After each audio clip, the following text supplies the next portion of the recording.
The name of this presentation is Catalyzing Innovation in International Higher Education. It's a look at a return on investment for a BHEARD Innovation Seed Grant Program. Next slide. And our speakers this morning are myself, John William Medendorp. I am the Associate Director of the Urban Center at Purdue University, West Lafayette, Indiana. I have with us today also Kate Goddard. Kate is the Institutional Capacity Development Lead for the BHEARD program based at Michigan State University. Lyda is the Director of the Center of Excellence for Sustainable Agriculture and Nutrition at the Royal University of Agriculture in Phnom Penh, Cambodia.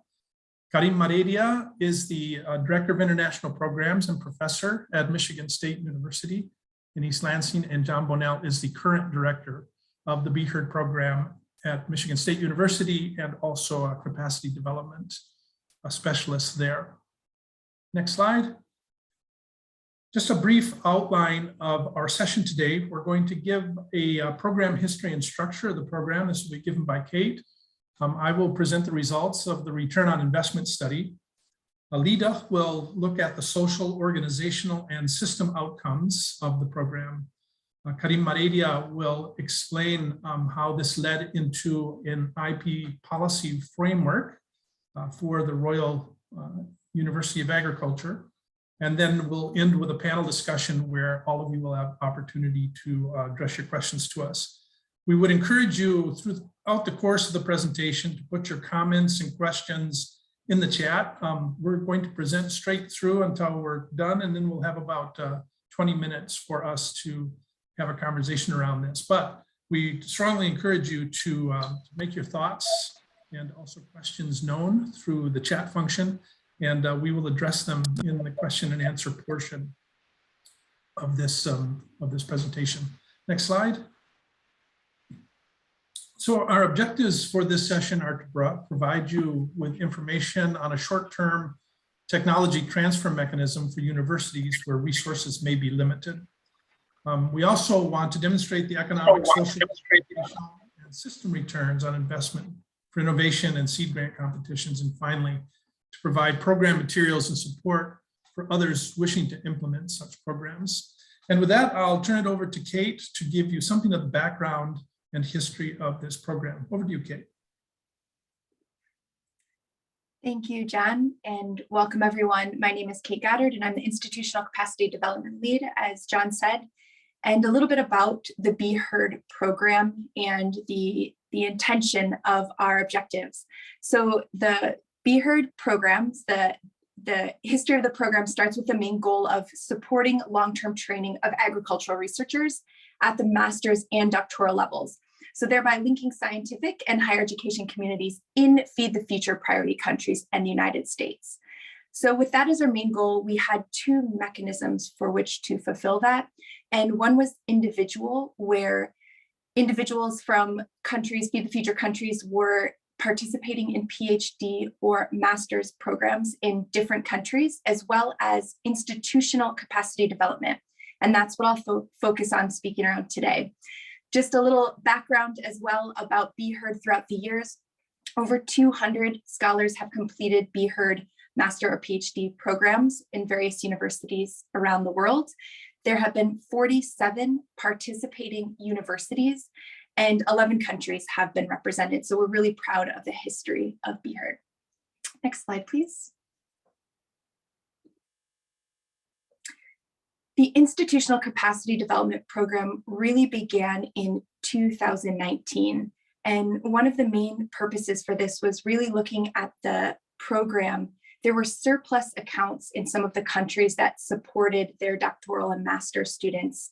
And when the 2019 year hit and we realized that there would be surpluses in some of the accounts, it came to our team to figure out how might we best support these master and doctoral students and the institutions that support them in a way that when they return to their countries, not only do they have their educations, but they also have an ecosystem and an infrastructure to support them. So knowing we had a mandate to support these agricultural leaders and support institutional capacity development, we also recognized we had a short timeline. The program was meant to close in 2021. And so we had to make some quick decisions with each of these countries of how best to use the rest of the funds and do it in a timely fashion. So our purpose and the structure of BHEARD in Cambodia was to support the Cambodian agricultural innovation system. And so what we did to best decide how to allocate these funds in the most appropriate manner was work with various partners, including my colleague, Dr. Lyda, who is on this presentation, to go through a gap analysis of the university research structure, really looking at where does research fall through the cracks, where we see incredible research that's not yet being implemented in the market or is not potentially amenable to market needs. And what we learned through this process is a great way to identify technology transfer barriers. And that was through quite a lot of conversations, particularly with the Royal University of Agriculture, the private sector, and our colleagues at CSAIN within RUA, like Dr. Hoke. Next slide, please.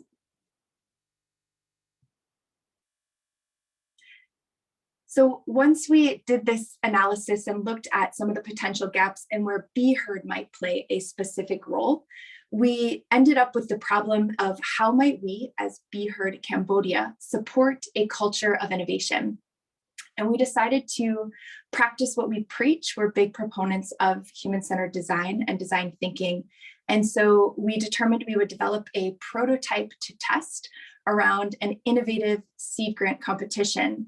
And just to clarify, because we are talking about agriculture, when I say seed grant competition, I don't mean in fact granting seeds to the institution, but in fact small grants funding for scientists with innovative ideas. So I'll tell you a little bit more about what was innovative, as I understand that seed grant competitions are not inherently innovative. But one of the things that we did was start with a framework of design thinking and user-centered design with that methodology of design thinking. And what we also looked at is adapting as we went the design for the competition itself, looking at addressing challenges that faculty were facing. Happy to answer more questions about this, but great insight is understanding that all higher education institutions and contexts, there are some similarities, but then some that are distinctly unique. And we recognized in Cambodia that funding and supporting people with innovative ideas in the faculty was simply not sufficient if we didn't look at the institutional needs around these faculty and what they might need to have to support them in order to, for example, leave their courses that they were teaching and be assured that they would be able to return to them should they take some time off to do innovative work. We know that academics have multiple roles within a university, and this is much more so in low-income countries and the countries we worked in with BHEARD and ICD. And so appreciating and trying to understand, defining what those different roles might be and what could be some of the opportunities where BHEARD could support these faculty to encourage their innovative ideas and thought process. And another unique thing about this program was that we really looked at valuing the ideas of others outside of academia. So for example, and I can talk more about this as well, but the teams that submitted proposals and concept notes initially were encouraged to have design team members who were not just in different departments, but in fact outside of academia, perhaps stakeholders in the community. That could be farmers, that could be producers, that could be those who might purchase their products. Next slide, please.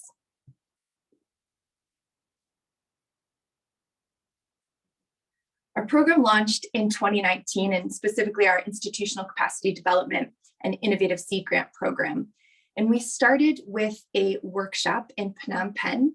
And this workshop was specifically focused on understanding the innovation ecosystem, bringing together stakeholders from the public and private sector, as well as doing a design thinking 101, such that anyone who submitted a concept note would have a strong framework and understanding of what design thinking in fact was. So you can see that this workshop brought in many people. We had over 30 participants. And as we went through it, we encouraged people to discuss and discover some commonalities amongst them and think about how might collaborations be created. We also appreciated that the public and private sector, similar to most countries, including my own, the US, don't always collaborate or see things the same way in the way that we envision for innovation. So this was exciting to see really brilliant people with great ideas and motivation coming together and learning from each other and also just developing and strengthening that network. Next slide, please. So a quick timeline for understanding of how our program worked. I mentioned we had a BHEARD workshop in 2019, and that really set the foundation for the encouragement of diverse teams as they submitted those concept notes going into 2020, and really focusing on solving market-based challenges. So that was another really important thing we emphasized, that oftentimes with scientific research in academia, the goal is to be published in a prestigious journal, and that helps you to lend your credibility and build your opportunities for promotion and success. And that's fantastic. However, one of the things that we were focusing on is not just publication for publication's sake or for a wonderful new opportunity, but actually thinking about how might your innovation directly apply to the needs that the market has. And so that was emphasized in concept notes and proposals, as well as the design teams and proposal winners that were selected. So after the workshop, we had a proposal review, and importantly, it was not our team at BHEARD who was reviewing these proposals. What we wanted to do was bring together people with scientific backgrounds as well as business acumen and business backgrounds. And we had at least 2 individuals review each concept note and then each proposal to ensure that not only were they meeting innovative science requirements, but also that their idea could be threaded or aligned with a market need. And that was important for us because we believe that these innovations truly did have potential to create change in Cambodia. And then finally, the innovation process began. And this was quite interesting because as every program in the last 2 years, we were dramatically affected by COVID. And so the program was meant to be 12 months of innovative research and support. It ended up being slightly more than that, I think 3 to 4 months longer. And simply because just like in the United States and other countries we work in, Cambodia had challenges with lockdowns and measures that needed to be done to protect their communities. So the innovation process was slightly longer than we expected, but throughout was led by Dr. Lyda and CSAIN, operating through RUA, the Royal University of Agriculture. And then we partnered with a local accelerator, and this was Impact Hub Phnom Penh. And I can't overstate how important we realized partnering with a local business and a local program and company who could help our innovators and entrepreneurs accelerate their ideas, translating information into Khmer, understanding the local context far more than our team could that was not specifically in Phnom Penh, and also really building that network as they had wonderful connections in the private sector. So Impact Hub became an integral partner in our work. Next slide, please. And so finally, I want to end with our results of what happened as a result of this year. And we began in 2019, and in 2021, midway through the year, we had an opportunity to do an innovation showcase. Now, the innovation showcase was originally planned as a wonderful networking and learning event where we would be offering an opportunity for people to directly speak with these innovators and their wonderful teams. COVID hit, and so we had to pivot pretty rapidly. And so this ended up being a virtual program where we had people attend from all over the world. I believe we had slightly over 100 people live, and then I've seen that many hundreds of people have watched the recordings that have been showcased on different sites. This innovation showcase highlighted the 4 proposal team winners and their innovations, and also alluded to what would happen next further along. And I believe my colleague, Dr. Hook, will share, but 2 of these innovators actually were selected to participate in a new accelerator, created their own companies, and are now giving back to the Cambodian community in ways that we had hoped, but certainly they were the pioneers in being able to do it. Next slide, please. I'd love to pass it over to my colleague, Dr. Medendorp, to talk about the economic return on investment of the program. Great, thank you, Kate. And maybe this would be a good time, Anthony, for us to put those videos in the chat We have a couple of videos that were produced as a result of the two competition winners that started their own company. So when you have opportunity, you can link to those videos and take a look at those. In the next few minutes, I'd like to do a brief review of a return on investment study that we have begun on this matter. Next slide, please. This study is based on a basic return on investment formula. There's a couple of different ways to state return on investment. This is one of the two, but since our initial investment, or the initial value of the investment was zero, it's really the same. So the calculations will be the same either way. Next slide, please. So we'll look first at the program cost. This is the cost on the part of the BHEARD program. Events cost us about $2,500. Research grants were 4 grants at $15,000 each for a total of $60,000. We paid external reviewers to look at the grants. That was a little over $1,000. The BHEARD administration, this is the US university-based side of the administration of the program, came to a total of $19,000, and that was primarily in salaries. And then on-site oversight in Cambodia came to $26,000. This included both the contribution of the Royal University of Agriculture as well as Impact Hub. The facilitation costs represent the cost of the trip that we made to Cambodia to do the design thinking workshop and to launch the competition in Cambodia. And then finally, indirect costs represent the cost given to the university through the non-negotiated 10% institutional indirect costs. Next slide, please. To this, we added the participant costs. As you can see, they were calculated quite differently, and the total amounts averaged around $5,000 with the exception of Team 3. Overnight, Team 4 came in, and that total was $5,494, I believe it was. So the total participant costs, as you can see here, is $11,875 based on the 3 teams, but with the information that came in overnight, it's actually $17,365. So I'll use that number in our calculation. Next slide, please. So you can see that the calculation is beginning to take shape here. We had a 0 initial value of investment, and then to that we add now the costs both to the program and the cost to the participants, and that comes to $133,704. And with the information that came in last night, it's actually $139,194. Next slide, please.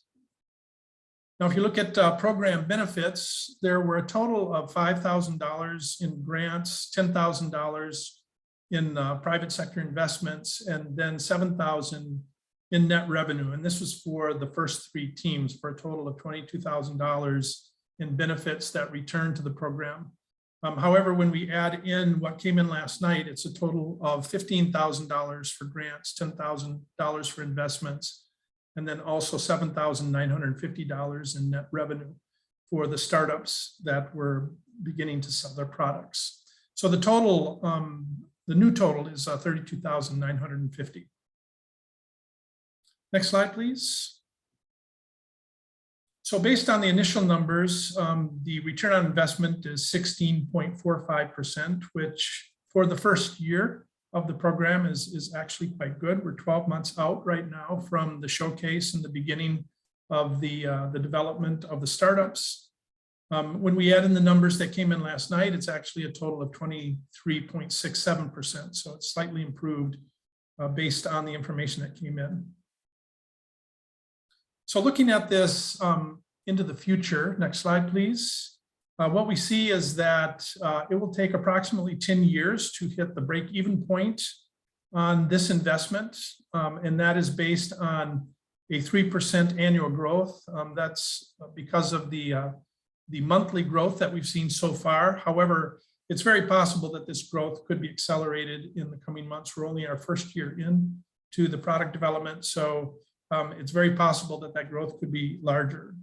So for example, I did a calculation also on a 5% annual growth, income growth for the 2 startups. And that would bring the break-even date down to 2029. And then if you do a 10% annual growth, average annual growth into the future, that would bring it to the year 2027. So in a relatively short period of time, this program could easily pay for itself, assuming that there's continued growth in the income of the companies that have been started as a result of this competition. And with that, I will turn it over to my colleague. Next slide, please. Lyda Hope will talk a little bit about the social, organizational, and system returns on investment. Over to you, Lyda. Okay, thank you. So next slide, please. So we have identified like some social benefit based on our engagement with the BHEARD program in Cambodia.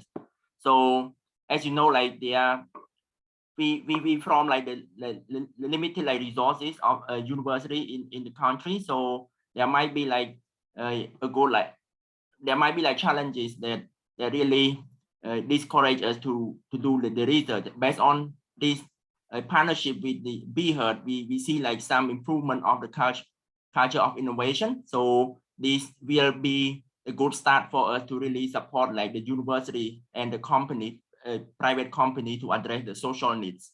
And through the training and also the mentoring process, it really gives the new ways of thinking to the researcher, so they can create like new way of like solving problem too, based on the partnerships. So we also see like we from like the research sector, like university or research institutes, they build a good like connection with the innovation sector. So bringing the research finding into the public is a good, it's like quite challenging to really start this one. And being like part of this activity, we have like observed like the researcher engaged with this activity really move like a step further in terms of engaging the linkage, like, or improve the linkage between like the research sector and innovation sectors.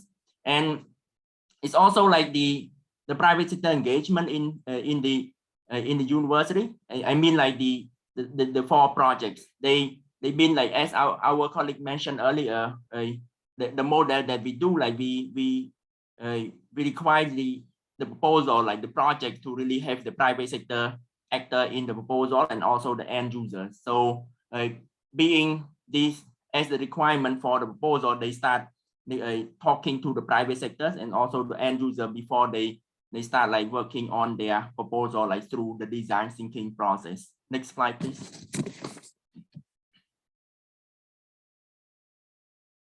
And if we see like the organizational benefits, so here we mainly focus on the Royal University of Agriculture here in Cambodia. So we can see like the greater focus on the research. So the research here, the researcher who attended the training, and also particularly the 4 projects in the get through all the mentoring process with the private business accelerator like team. So they can see, and then they know like they really like strengthen their capacity more, like to identify relevant like or useful research question in order to really used by the private sector and end user. So based on this lesson learned, we like from RUA can integrate this lesson learned into the strategy plan, really focus on the research of the university, like research commercialization. And we also see like some like greater understanding of the technology transfer mechanisms based on the engagement of this. It's mean like we identify the new technologies through research, and we will make sure like the private sector will utilize the research findings. And this BHEARD Cambodia activity also like build the relationship like with the innovation sector. I mean like from the university as the research sector build like they can have more like relationship or strengthen their relationship with the innovation sectors. And through this, we also see like the private sector engagement, like more networks are built based on the process that they do for the project activity. So they engage with private sector, and then they can understand more about what private sector needs in terms of the research and development like activities.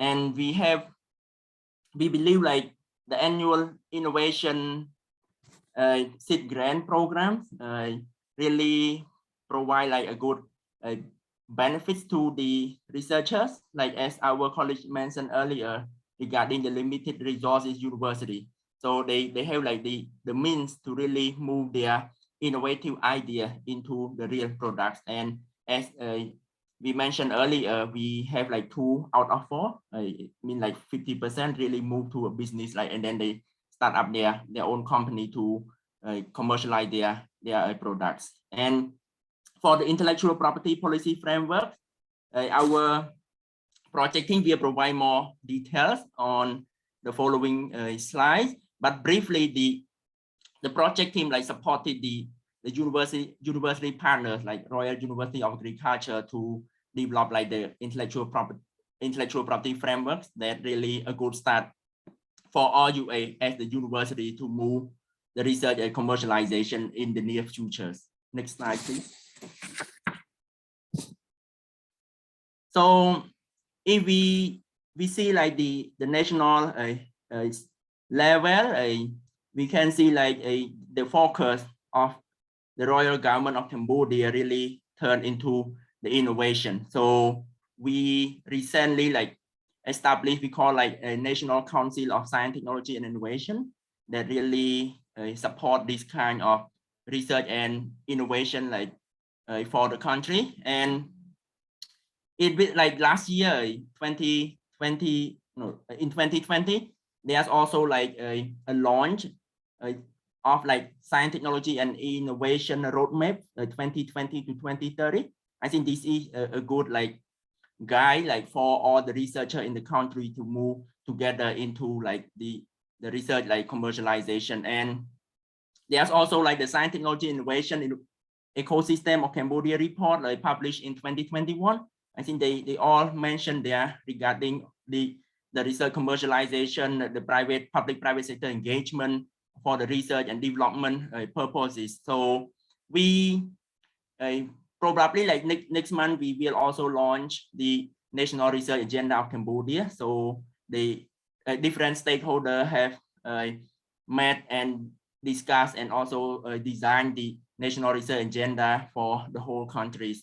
And in the recent update, the government is also working on the law of tech transfer. I believe after getting engaged with this one, the investment like for the startup also increased, and you see like there are like different like investment from a public sector, like from the government, but also the private sector. They really focus on the startup. And the technology like policy framework for intellectual property and technology transfer, we see all these technology transfer like is the mechanism to support the life cycle of the tech, and then from the inception to the market. So we have put efforts to really develop the intellectual property framework for the university, and then we hope like it's really a good like or a proper mechanism to really bring the university to improve the innovation. So last but not least is the establishment of the incentive mechanism and institutional like framework for the cooperation, so we can improve the linkage between research, innovation and private sector. So, and based on our activity, we seen like the researcher really provide like really increase or work more to really improve the attractiveness of the researcher to the public, like for the private sectors, right? And also, as we discussed, there's also like the inter-organization coordination. So in the the research implementation, they have like different partners. So we have public sector, private sector, like end user, like all the actor in the innovation system are part of their process. It means this is a good like start like for the inter-organization coordinations. I think I'll hand it to like Dr. Merida. Okay, thank you, Dr. Lyda Hawk. Thank you for the background information. I think we are all recognize and as Dr. Hawk mentioned, institutional policies and support systems are critical for the success of research and development programs. At RUA, when the 4 innovation seed grants that Kate mentioned were awarded, discussions arose at that time regarding the benefits of these projects for the university, in this case, the Royal University of Agriculture. What will be the benefits of those projects? At that time, there was no intellectual property and technology transfer policy in place. And in the absence of institutional intellectual property and technology transfer policy at RUA, an interim measure was developed that in the contracts, 10% royalty was written in the contracts that would go to the university as a benefit or as an incentive. And upon the completion of this innovation showcase grant event, the RUA administration requested to BHEARD project for the technical support to articulate institutional IP policy, IP and technology transfer policy for the university. And at that time, last summer, Dr. John Medendorp and Dr. Kate Goddard contacted me and requested me to see if I could assist in working with RUA team, RUA administration and leadership team to develop an institutional IP and tech transfer policy. Next slide, please. So in consultation with the leadership team of RUA, a draft policy and regulations on intellectual property and technology transfer was developed last summer. Myself and one of our collaborator, Professor K.V. Raman from Cornell, 2 of us worked together with RUA team and with Kate and with John, and we developed a draft policy. And this draft policy was presented to the senior officials of RUA, and the draft policy was shared also with various departments and units of RUA. And I think that as a next step, the intellectual property and technology transfer policy needs to be adopted, institutionalized, and implemented at RUA. And to do that, we worked with the RUA leadership team and developed a draft roadmap that was developed in collaboration with BHEARD team and RUA team and shared with the RUA administration. And this is awaiting approval of the RUA administration. So we have a draft policy on intellectual property and technology transfer in place. Now, next step is to adopt it and institutionalize it and implement it. Next one, please. We see multiple benefits of intellectual property transfer policy framework at RUA. I think Dr. Hawk mentioned a few of them. Just having an institutional IP policy in place will facilitate access to new research tools and technologies from the global community, from all over the world, from both public and private sector. This policy will also allow RUA to protect their own technology that are generated by their scientists and students, and also will provide RUA incentives for RUA faculty and students through licensing and royalty sharing. Also, I think this policy will further facilitate technology transfer and commercialization of RUA generated technologies through public-private partnerships. And this has already started happening and will help generate some new financial revenues through licensing and commercialization. And I think having a policy and providing the protection of intellectual property also helps improves the quality of research at any institution. To get a patent, it's not easy. Your quality of your research has to be good in order for to get patents and other protections. And I think having this policy also will help speed up the technology transfer to farmers, consumers, and other end users in Cambodia. And I think it will help contributing enhance national IPR and technology transfer framework through sharing of experiences and best practices implemented by RUA with other institutions in Cambodia. So the benefits will go not only for RUA, but also to other institutions in Cambodia. Next slide, please.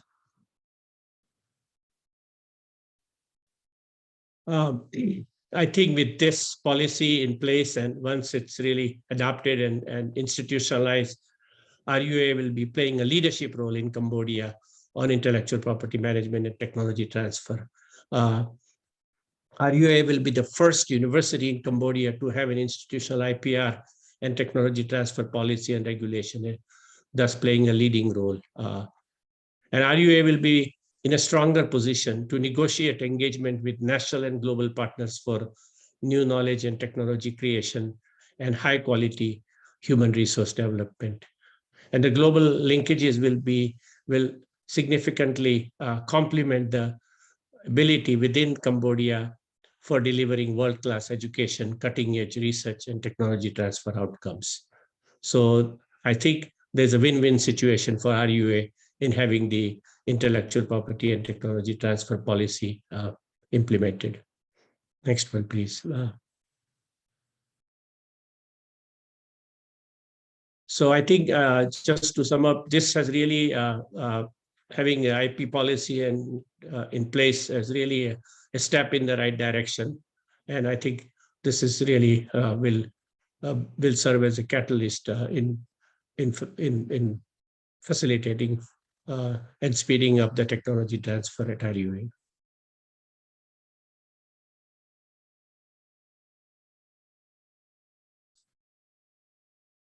Now I invite John Bonal for panel discussion, for moderating panel discussion. Yeah, thank you, Kareem. And again, for all of our participants here today, really appreciate your time. Realize there's a number of other sessions at the USAID Summit you could join. So it's really a pleasure to have you with us today. We wanted to take the remaining 15 or 20 minutes or so in our session for an interactive discussion. And given the size of our group, we'd love to be able to open it up and allow you to raise a hand and ask a question. Turn on your video if you're comfortable and would like that. We really appreciate your patience as we walk through the background, the results, the return on investment, and some of the next steps that this program is hoping to take. So I see there's a few questions in the chat box, which are fantastic. We'd love to be able to jump straight into those. And again, if you would like to ask a question directly, you would be welcome to click on the raise hand reaction. Alternatively, we have also generated some questions among our own team, and we'd really like to jump to the questions raised in the chat box. So our colleague Sarah dropped in the chat and would really like to read the comments. So comments and questions are welcome. Sarah, thank you so much for dropping in a chat. You had mentioned, thank you for the interesting presentation showcasing how innovation landscapes can be transformed. What would be one or two key must-dos and don'ts if this program would be upscaled to other institutions? So thank you, Sarah, for that question. And knowing you, I know you're asking that with eagerness to think about how that might apply to Luminar in Malawi. So would welcome, John and Kareem, Kate, or Lyda. And I know you're all very well established and professional colleagues, but I'm just going with first names if that's okay. So welcome any one of you to chime in. What might be some key, definitely things to do, definitely things to avoid if this program were to be replicated at another institution? Don't mind, John, I'll jump in first. Please. And I give all the credit to Kate and Lyda on this, but I think one of the key ingredients for the success of this program, and I consider it a success, even though return is small, we're only into our first year, and I think that ultimately this program will more than pay for itself. However, I think one of the key ingredients was the involvement of the Impact Hub. This is something that we had not originally thought to make part of the program, but as the program evolved, we decided that that was a very important factor. And I think that became one of the key ingredients to the success of the program. So with that, I'll turn it over to Kate and Lyda for further comment. Lyda, let me ask you first. What would you say from your perspective would be key if other institutions or country leads were hoping to scale this or replicate a program similar?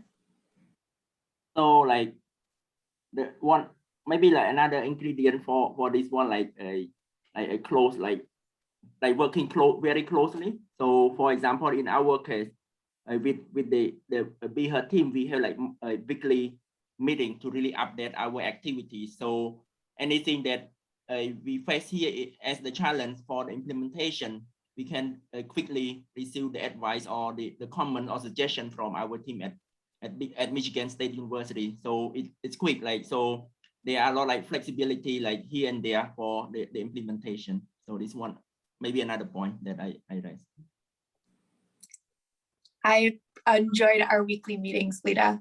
Yeah, I would say what John and Lyda had suggested. I think having a private sector partner or a local incubator or accelerator was certainly a bonus, if not integral, to the program. And looking at other ways of doing it, as John said, it wasn't initially part of the plan, although I think part of our initial visit as BHEARD was to learn more about the ecosystem, understand who the players were, and we interviewed them in the beginning. We went to their hub and learned more about them as a team and realized this was a great group who really knew the market needs and were great on the ground in Phnom Penh and throughout Cambodia of understanding how to take innovations and bring them to the market. So while they weren't agricultural experts in any facet, as far as that was not their focus, they knew how to support local innovators and potential entrepreneurs. So that was key.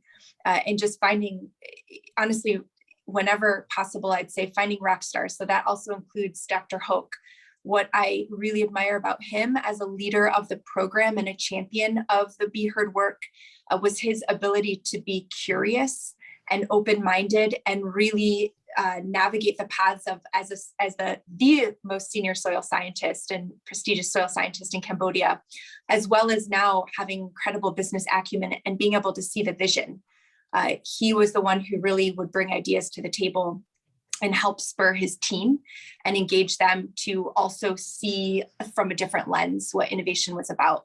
So for me, I don't know if our program would have been, and I agree it was successful, as successful or even successful in itself had it not been for those two factors. Yeah, fantastic. Thank you, each and everyone, for commenting on that. It seems to be a key theme of weaving throughout a number of what I've heard in the comments here on this one program, but also other programs that we're seeing, is really being able to tap into the local innovation system and the actors there. And of course, so taking a systems perspective to this is a key part of that. And of course, each context is different with different maturations of the innovation system relevant to technical areas. So I'm eager tomorrow. I see that Dr. Takora Jones is leading a session about innovation ecosystems. And so eager to hear more about that as we learn in the summit. There's another set of questions from, I hope I get the name correctly, Fainula Banji. Thank you so much for your list of questions here. And I would invite our team to take maybe one of these each. There's some great questions here. Really appreciate. So Fainuli Banji asks, how was the program measured? So what indicators were used in that? Another question, what sustainable private engagement was it a focus? And what challenges do you anticipate as the research and institutional capacity development activities come to a close? And then finally, are there plans to follow up or monitor the program? There's a question about measurement and indicators. If someone from our team might jump into that. And then a second person chat about the private sector engagement, and then challenges about the institutional capacity development. Those are the first three on that. Who would like to speak to which one? Let Lyda and Kate choose first, and then I'll take what's left over. All right. I'll get the last one, like the plan to follow up and monitor. Go ahead, Lyda. Great. You want to jump into that, Lyda? Thanks. I go last, like for the last question. So maybe you guys come like for the first. I can take the first one. Great. Unless you want it, Kate. Go for it. All right. You can also add to it, of course. Sure. So the indicators of the program were for successful research technologies, research-based technologies, and that was a primary indicator all along. There were, however, some requirements for the program, which I felt were also essential to the success of the program.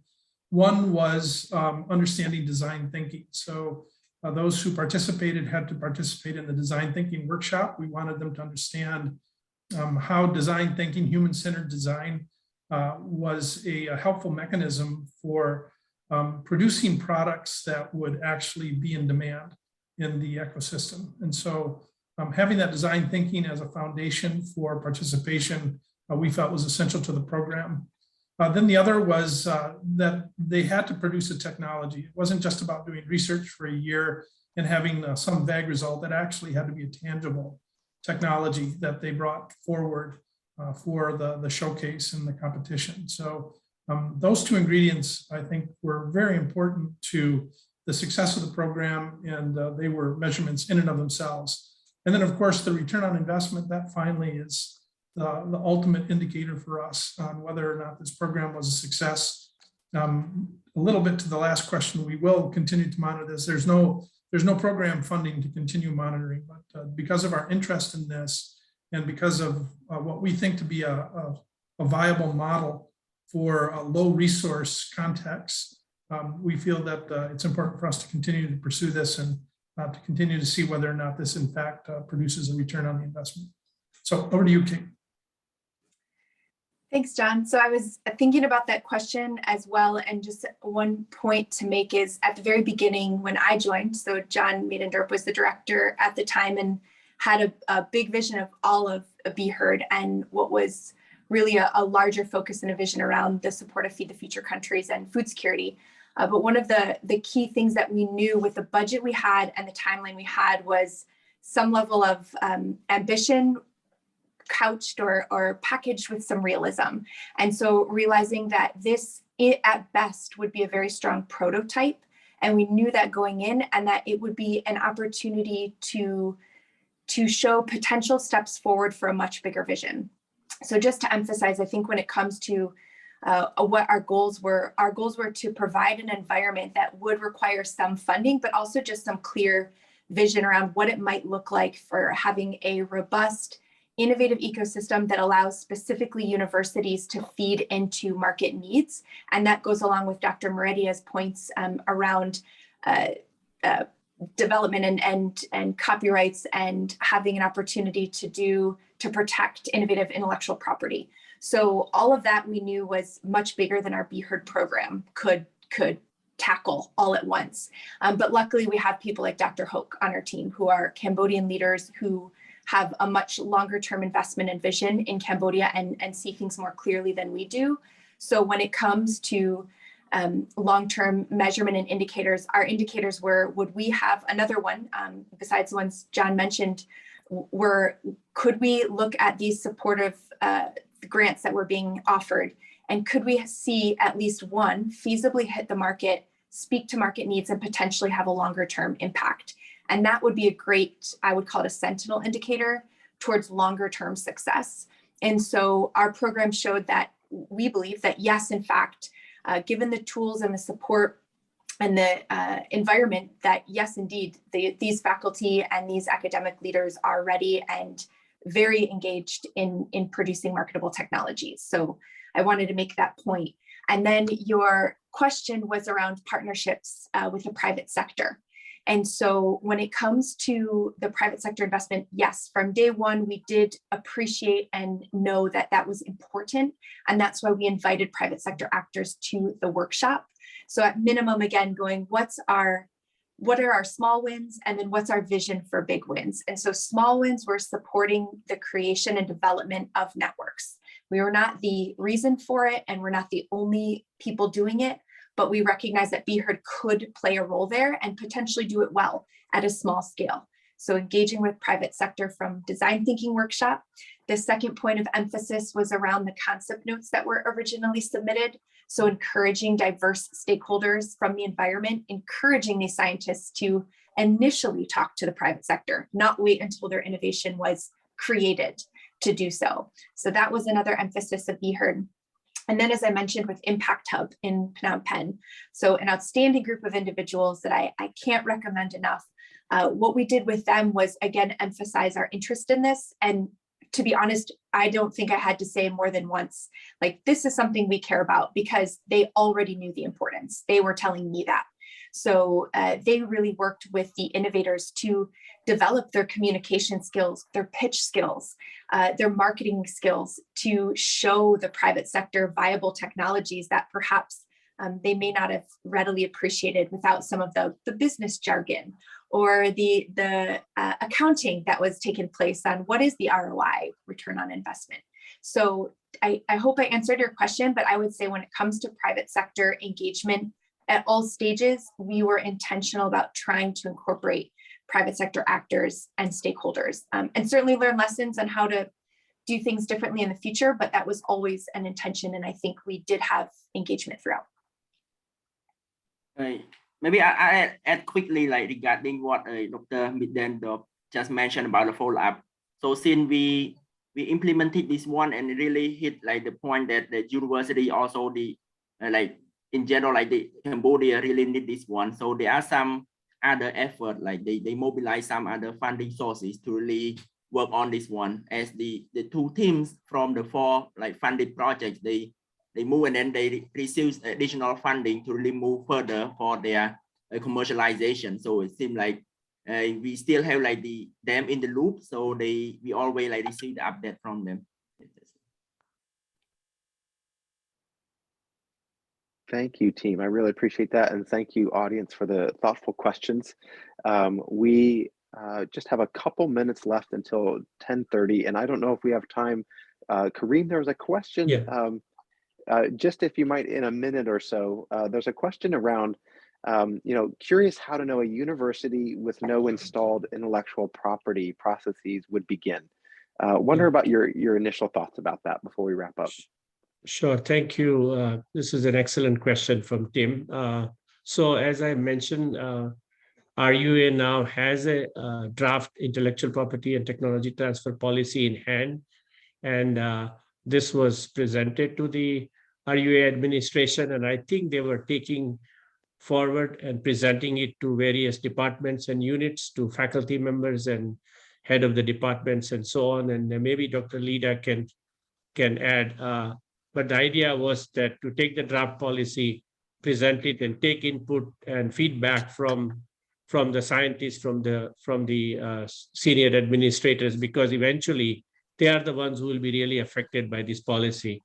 And then to adopt it and institutionalize it. And along with that, I think they were in the process of creating an IPR cell, and that cell will be like an office that would implement the intellectual property policy. And for that, we would require to train some of the staff there. So this is not a process where you have a document and it's done. No, it's a 3 to 4 year process. And I think RUA administration recognizing that this is a process that will evolve and it will continue to evolve. So that's where we are. And we are looking forward to future support to really adopt and institutionalize and implement the policy. Lyda, you want to add anything, please? Yeah, Yeah, thank you. so- Please, Lyda, close us out. Yeah, so like as Dr. Karim mentioned, so RUA has put that draft in the like discussion right now. I believe like in the strategy plan, they really plan to produce this kind of IP framework for the university. Otherwise, it might be like challenging to really move the research commercialization in the university. So hopefully like it will be like finalized and approved soon, and then we will have like the IP like a framework in place for the university.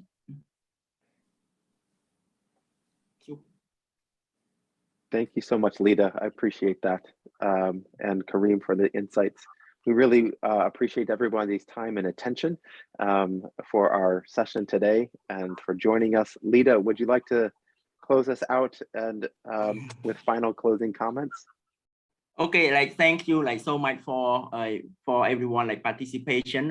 It's really a good program to us in Cambodia. Like for BHEARD program, it really a good start. I know like as our colleague mentioned, it a short duration of the activity, but we have like been like by putting a lot of effort, and then we see like some like positive result from these partnerships, and some like message that we want to give you like first like really like to really identify the correct like local partners. So like as we mentioned, like we explore the one who really help facilitate the activity, and also like the local business like accelerator. So there might be existing accelerators in the country, so we need to explore that one.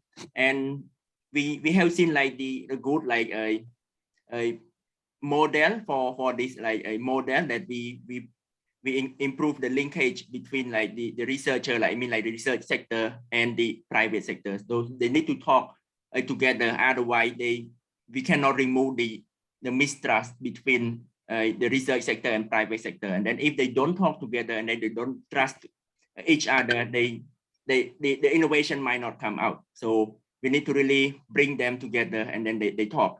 And documentation, as Dr. Karim mentioned. So usually we have like very limited documentation. For example, like IP framework or other document, we don't have in place.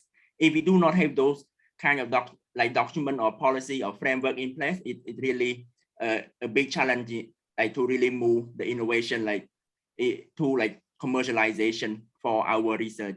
So these are our like closing, and thank once again for your participation, and then also thank the teams for like from Michigan State University for providing a lot of support to us. Thank you. Thank you, everyone. Everyone. Okay, bye.